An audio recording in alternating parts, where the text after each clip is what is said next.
بسم اللہ الرحمن الرحیم۔ دوستو، جمعے کے دن کا بہت ہی خاص عمل، ایک کرشماتی عمل آپ کو بتانے والا ہوں۔ جتنی بھی آپ کی حاجتیں ہیں، انشاءاللہ اللہ کے فضل و کرم سے، اللہ کی رحمت سے، جتنی بھی بڑی سے بڑی حاجتیں ہیں، انشاءاللہ وہ آپ کی حاجتیں اللہ تعالیٰ پوری فرمائے گا، آپ کی دعائیں اللہ تعالیٰ قبول فرمائے گا۔ بہت ہی خاص عمل ہے جمعے کے دن کو کرنے والا۔ تو آئیے آپ کو میں بتاتا ہوں۔ اگر آپ یہ ویڈیو جمعے کے دن دیکھ رہے ہیں تو بہت اچھی بات ہے، ورنہ اپنے پاس اس وظیفے کو لکھ لیں، اپنے پاس محفوظ کر لیں یا یاد کر لیں۔ بالکل آسان سا عمل، کوئی اتنا مشکل نہیں ہے۔ تو جیسے ہی جمعے کا دن آئے، آپ نے جمعے کے دن عصر اور مغرب کے درمیان میں یہ وظیفہ کرنا ہے، یہ عمل کرنا ہے۔ انشاءاللہ اللہ کے فضل و کرم سے آپ کی تمام دعائیں جو ہے وہ قبول ہوں گی۔ دعائیں آپ کی کون کون سی قبول ہوں گی؟ پہلے نمبر پر تو اگر آپ کی حاجت ہے تو اللہ تعالیٰ آپ کی جو حاجت ہے اس کو پورا فرمائے گا۔ اس کے علاوہ دل کو سکون، روحانی طاقت اور آپ کی مرادیں جو ہیں وہ اللہ تعالیٰ پوری فرمائے گا۔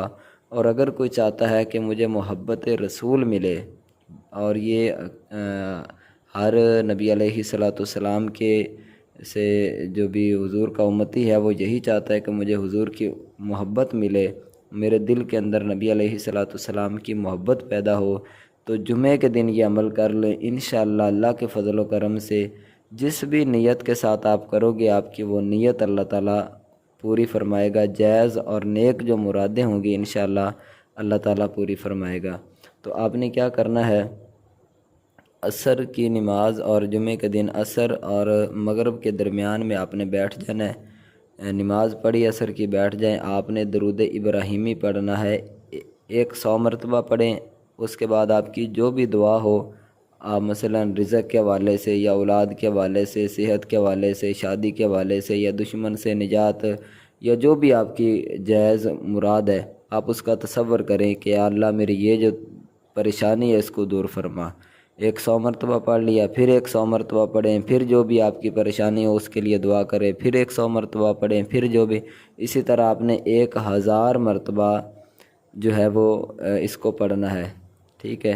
1000 مرتبہ آپ نے درود ابراہیمی کو پڑھنا ہے، اور آخر میں سجدے میں جا کر آپ دعا مانگیے گا۔ انشاءاللہ اللہ کے فضل و کرم سے آپ کی تمام جائز دعائیں جو ہیں وہ اللہ تعالیٰ قبول فرمائے گا۔ کوئی بھی ایسی حاجت نہیں ہوگی انشاءاللہ کہ کوئی آپ کی دعا رہ جائے اللہ کے فضل و کرم سے۔ اور اس کے علاوہ آپ کو بتاتا چلوں، نماز کی پابندی کریں، 5 وقت کی نماز ضرور پڑھیں۔ اور اگر آپ کا کوئی بھی آپ کا مسئلہ ہے، کوئی پریشانی ہے، آپ استخارہ کروانا چاہتے ہیں تو نمبر آپ کو شو ہو رہا ہوگا، اس نمبر پر رابطہ کریں۔ انشاءاللہ آپ کا استخارہ بھی کیا جائے گا اور مکمل آپ کی رہنمائی کی جائے گی۔